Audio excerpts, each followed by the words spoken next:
Hey, thanks for joining us for another week here on Sweet Bee. My name is Mike Bennett. I own Professor B Studios. And I want to take a quick second. This is actually our last stream of 2018. So I want to take just a couple minutes real quick and explain a few things. And so I don't want to get too deep into the story behind it, but I want you to understand kind of where we started and where we're at. This concept of a live stream series started as just something I wanted to do, kind of a passion project. And when I first sent feelers out to some of the artists and stuff, I was hoping to get enough just to bring us up to today. Today was my goal. Today was, I hope this can get us up to about Christmas. We'll call that a success, and then we'll figure out what we're doing next year. We're actually booked through April of next year already and trying to book into the summer. But I haven't done it alone. This isn't just a me thing. There's people who volunteer every single week, and it's volunteer. They come up here and they give their time to do this, and I'm ridiculously thankful for it. So and it's not always the same crew. There's a little bit of a switching around just depending on schedules. But we've got my wife, Jill Bennett, my son, Logan Bennett, Brooke Babby, Evan Norris have all been on cameras. They've been camera operating. Logan's been shooting behind the scene footage and stuff that I'm hoping to share with you guys early next year. Chris Shore's been doing a killer job switching video and stuff. And Tyler Keaton has been helping run an audio. And just, it would be insulting for me to not take a second and tell everybody who's watching at the end of what I hoped we would be able to accomplish, how thankful I am for those people. So I just wanted to take a second to do that.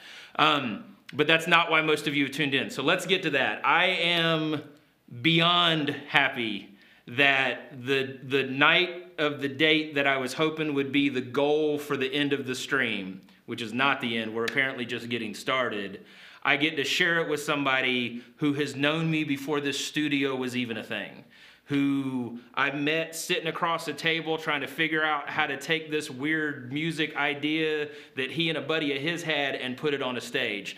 A guy that has loved my family and ran from my dogs, a guy that has just believed in me and the things I'm doing. It keeps coming back. We keep crossing paths, and I promise you we could talk way more than we're going to tonight, and I hope that we get the chance to do that on camera at some point too. But without any further setup, I'd like to welcome to the show Natman. Oh, dude, man. Oh. Thank you for being here. Tearjerker! Feel like I'm about to cry. That was a good intro. Oh, well, thank you. Thank you. You know, how you doing? I've been practicing it like all day. I'm good. I'm good. Where have you been? Man, a little bit of everywhere. First of all, thank you for the opportunity. You know, to come here and just we do this all the time as much as we can, even though we don't do it enough like the old times. Sure. And not on camera. Yeah, exactly. I basically just been in a whole different space, kind of different the last few years compared to what I've been doing. A lot of people, they usually know me for the music and going out doing shows and stuff like that. But life's been changing a little bit, and been able to travel. Been able to do a lot of traveling through kind of like a business that I'm involved in right now. Okay. And not only that, just transformation with families, with my family, you know, transitioning from that point of life. But I'm still here. The golden arm still works. and that's actually something I want to talk to you a little bit about is your writing.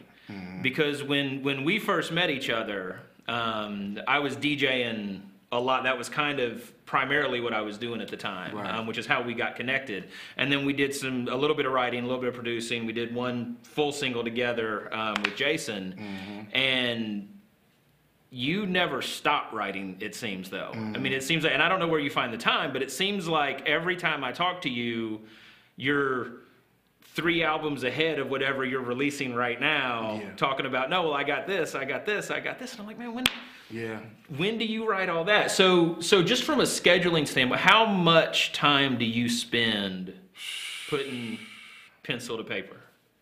Recently, not a lot.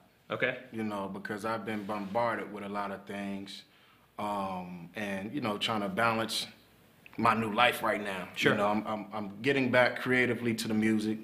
I do have plenty of, I think I'm like 2 albums I got, 3 albums, 2.5, 3 albums. Every time. But the easiest part is the writing, and from a production standpoint, having a beat that drives you to write. But the hardest thing is putting it all together because I'm a perfectionist, man. I like for everything to be formed out and just perfect. Like if I could make one album and just make it one track with just different songs on it, just call it one track, that'll be my thing. But I haven't, we're starting to get back into the flow of things because we want to finish this project. If you only knew, I've been working on that for like the past year and a half. Okay. That's my masterpiece right there. So, we getting back to it. Good, man. That's exciting. You talk about that pursuit of perfection, and we've worked together, so you know how I get about certain things. So this is going to sound weird coming from me, but does perfection ever get in the way of you calling something done? Like, where's the struggle with it being good enough? And I don't mean just okay, but like truly good enough to release when a project is finished versus perfection. Like, how do you wrestle with that, and how do you reconcile it? Like, how do you finally go? Is it I've got a deadline, or is there somebody that holds you accountable to that, or like how do you work out that? That's a good question. I think the perfection, sonic wise, I'm real big on sound. I need my sound to be, and I can hear something on a record and I'll say, dang, it'll throw me off. And I'll just be like, man, I don't want it. The whole thing? Yeah, I just throw it away, and not throw it away, but I'll keep it and I'll share it with a few people, and they just like, man, I don't hear what you're hearing. Right. So it's a battle, consciously right there. I just want to put my best foot in everything I do. I told my daughter yesterday, I said, look, I don't want anybody, I'm not gonna let anybody outwork me in whatever I do. Now, as far as putting it out musically, I have a sound that's in my head. I know exactly what I want. It's just all about bringing it to the, the forefront, So, if I answered your question. I think so. Well, let me ask kind of a follow-up. Have there been times, and you have to name names, because we won't call anybody out, but have you found yourself at times where you didn't feel something was ready, and somebody talked you into releasing it, and you, looking back, went, no, they were right? And then the flip side of that, has anybody ever talked you into releasing something and you regretted it? And how did the after follow-up to the follow-up, how did your response to that inform or craft what you did next? Wow. I know. That's a trifecta question. You can do it. I think what it is. How's it happen? Let's start there. Has anybody talked you into releasing something you weren't ready to release? Yes. Okay. And we all know who this person is. We're not naming names. And looking back, because I'm sure it's happened more than once, were there times where they were right, and were there times where you wish you hadn't done it? No. I think they was right most of the time. Okay. And that's the thing. See, me, when I record, I like to record by myself. Right. And that can be the yin or that can be the yang, because it's like when we used to work together. It's good working with people in the studio, but like once I'm in like album mode, I try to just zone in. I don't want to hear. You also kind of disappear. I do. I get ghosts. I go right in the closet. And I just zone in, and I just try to, because I don't want anything to throw me off. I think artists, I think for the most part for artists, they like that. A lot of people like company in the studio. I like it. That's cool. But for me, I just would rather zone in and just go. I get, and that's as far as the that's a taste thing. As far as the, not to talk over you. No, you're good. The success is the successful part. If you're looking at it from a different angle, if you can understand me, is the hard part is looking at numbers. And I think with the way that the music has changed so much, like you can look at your views on YouTube, You can look at streams, like you see everybody put up their Spotify streams, like all last week, and it was like 34 million people listening to one artist. And I'm like, dang, but I see this artist every day. Yeah. Like, you know, not financially, but if I had 34 million people listening to me, I would have at least, from a business aspect, I'm like, is the numbers real? I had a conversation with an artist. I said, is those numbers real or not? You know, because something is off. And so my thing is, you know, I know that I'm a good artist, not to sound cocky. I think that looking at what other people do can sometimes affect you, or looking at the numbers, et cetera, stuff like that. So which affects you more? Seeing what other artists are doing or seeing your own numbers? My numbers. Your numbers. Because my numbers, like I took the break that I had in between when I was going consistently with music, and we started doing this business venture. It was nothing coming out. Right. It was just like, and it changed so much. It went from streams. You can see the difference on my you mean YouTube. what the industry was doing? Yeah, Instagram, all of that. I mean, I'm learning how to use Instagram still. We know. Go follow Nat on Instagram. What's your Instagram? A Day with Nat, ADAY WITHNAT. There you go. A Day with Nat. Thank you. I may get 2 views off this. Hey. Yes, sir. Hey. Be nice. We're doing what we can here. All right, so I want to switch gears. I want to keep talking about writing, but I want to switch gears just a little bit because you mentioned being in the studio, you mentioned working on albums and that kind of stuff.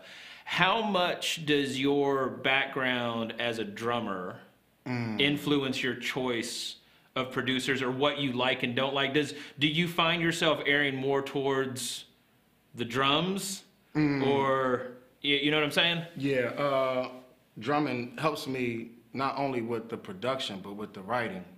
Because writing, when you're rhyming, you're timing yourself. Right. You know, it's, you know, you could throw a syllable in or a word in where normally people wouldn't expect it. And that comes doing sampling. Yeah, you do it right. Do it the right way, right? Yeah. Somebody told me that. You just gotta do it the right way, you'll be okay. Yeah, so, you know, pretty much, I like orchestra beats. I just like music. I like soul. You like the strings and horns. Yeah, I like soul. I wanted to, you know. Okay, so one more thing before we kind of head into the train, because like I said, it's been a while, so we could get going, and we really get going. You mentioned your business stuff, and I don't want to dive too deep into all that kind of stuff because that's not really what we're talking about. But I know it's taken you a lot of places, and recently you were gone for a while because we stood on a photo shoot in downtown Winston-Salem at one point and had this argument about whether or not you'd ever live in Winston-Salem. Oh, yeah. Because you were living in Greensboro at the time. Yeah. And we had that, whatever. And then we didn't talk for a little while, not because of that, but we just didn't, you know, we both got busy. We didn't talk for a little while. You ended up going out west. And we'll fast forward and I'll go ahead and kind of give the punchline. You came back and you live in Winston now. Yeah, I'm in But what was it like to take that, not really a hiatus, but to kind of take a hiatus and end up out in Reno for a while? Not as much what took you out there, but what was it like to remove yourself, be able to redefine, be able to step back from everything, think, clear your head, whatever, kind of what was that about? What was it like? And did you come back different? Oh, man. It was, you're going to get me teary-eyed. That's okay. It was very, very therapeutic for me. I didn't know anyone out there. Right. I mean, it's basically, you're just in the desert. And you know, with a lot of things that were happening in my life, I think that was symbolic of where I was in life. And, you know, I got out there, met some awesome people. And at first, you know, I was kind of just checking out the surroundings, going to different festivals. And it's, you know, it's wild horses out there. I mean, there could be a wild horse, like 12 of them just right there in front of the building when we come out, you know. And, you know, so kind of did some sightseeing and, you know, but the whole time for me, it was kind of spiritual. It was like, you know, I was like, man, why am I here? And when am I going to go home? You know, so, Right. So, you know, my thing was, let's make something count. So I started, you know, meeting a couple of people that were very influenced by my story and, you know, what I'm doing, and got together, man, and we made some awesome tunes, some big heavy records, and it was just different. That's cool. That's cool, man. Reno touches my heart. Yeah, it's different. that's very good. Different. Yeah, very different. That's good. Don't move out there. We like you in Winston. Too far. We like you. We like you here. All right, we're gonna take a quick break, switch the setup a little bit, come back, and Nat's gonna do a couple songs with us. So we'll see you guys in a few minutes. Peace.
Thank you for coming out today.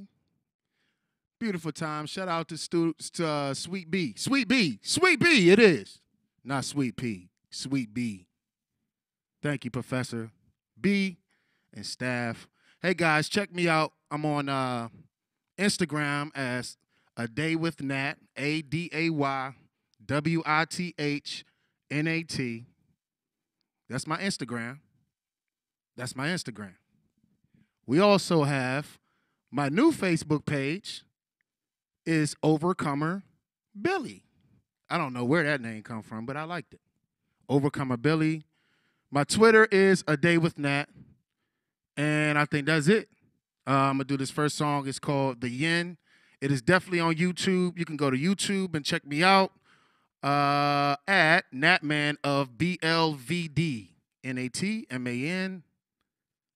of BLVD video we shot. Shout out to 39 Lashes Media. And that's on YouTube. Now I'm about to perform this song. I hope you like it. Let's go. Yeah. No matter where you at, y'all. What up, Cody? Whoa. I'm so Whoa. grateful for the day. Whoa. He Whoa. woke me up. He woke you up. Oh, you able to see, breathe, touch, feel, see. You know what I mean? Jesus Christ is King. I'm bringing the headband back. Whoa. What up, twin? What up, twin? Let's go. What's the greatest commandment on how to block them haters? Had the strain and the pain that God showed me favor. Wait, turn on that plate, that's important data. Seasons come and go like cicadas. Blame the scars and the shots cause it made us. Praying for my block, it's like Al-Qaeda. Nothing fade, I'm paper chasing. Give hope their erasure. Push dope their abrasion. They tryna hit for the majors. Subtract myself, I pray you know the creator. He's bigger than that mania. Mediterranean. Sustaining, I bet you don't know your losses be gains. Bet you don't know you winning when they shame you. When you're hungry and your stomach feel like you fainting, down respected paintings. Only team I claim is Jesus Christ the King. Keep the colors in fact, you can have the rings. It's gang gang over Satan try to intervene. I bang bang 30 shots just to make one believe. Keep the numbers running for my life. Grandma Wednesday sung it. Ooh, Proverbs chapter 22. In the ring I lead. Yeah, I stick and move. Dreaming of a king while the ink move. While the and oil dripping down to the pen. Ooh, residue stain. Feeling like Karate Kid on the crane. Discipleship is the aim. Lord, let my heart show. Deeper than a Twitter post or a face post. Going osh with a dove. I show you love. Give you a hug. Bleed the blood of your heart show crud. Yeah. Check. We here, let's go. Next song right here is called Faint Not. It features Mike Teasy. This is all off the new album called If You Only Knew. Faint Not, let's go. Yeah. Man, hope y'all doing good out there. Merry Christmas. Shout out to Breeze Studios. Yeah. This is for all the stumps rumbling. Shaking the earth while being troubled. If you a new breed, it'll get worse before it's better. Not a lot of us left, but yet pressure. It may take 10 years for a blessing. Well, hold up, what you consider a blessing. The legs is a weapon, let your voice be the message. Sheesh, if I ain't had work for a meta, peace. I be with an open umbrella in my place. Seeing homies in my faith lose faith. The walk is not phony. Shout out to the ones pushing Christ in the zone. I relapse and laid back, but now I'm home. They the wait upon the Lord shall grow. Execute negativity and let the world know. I ain't gon' faint. Whoa. I ain't gon' faint. Yeah, you ain't gotta faint. Oh no, you ain't gotta faint. Yeah, faint not. I'ma reap in due season if I faint not. You gon' reap in due season if you faint not. I'ma reap in due season if I faint not. You gon' reap in due season if you faint not. Oh no. Yeah, victorious. Gotta view the roadblocks as glorious. Isaiah 40:31 warriors coming out the praise like who want war with us? By the feet go. Yeah, I weep them bad vibes. Knock to the door. I'm looking out the peephole. When enduring a while, a mile could feel like a million miles. Keep push. Christ Kush. Ops looking out the bushes, trying to book me, out to get me. Wanna snatch my faith, I understand fully. They leave you as prey on the side on the road empty. Raw when the pressure falls, and when they try to take your breath, let your press hold on. They wait upon the Lord's champion, knew they're strong. Till joy comes in the morning, I'ma sing it. I ain't gon' faint. Oh no, I ain't gon' faint. Yeah, you ain't gotta faint. Oh no, you ain't gotta faint. Yeah, faint not. I'ma reap in due season if I faint not. You gon' reap in due season if you faint not. I'ma reap in due season if I faint not. You gon' reap in due season if you faint not. Thank y'all for the opportunity. Merry Christmas, Happy New Year. Be on the lookout for my new music coming out. More videos. Shout out to everybody. Much love. Peace.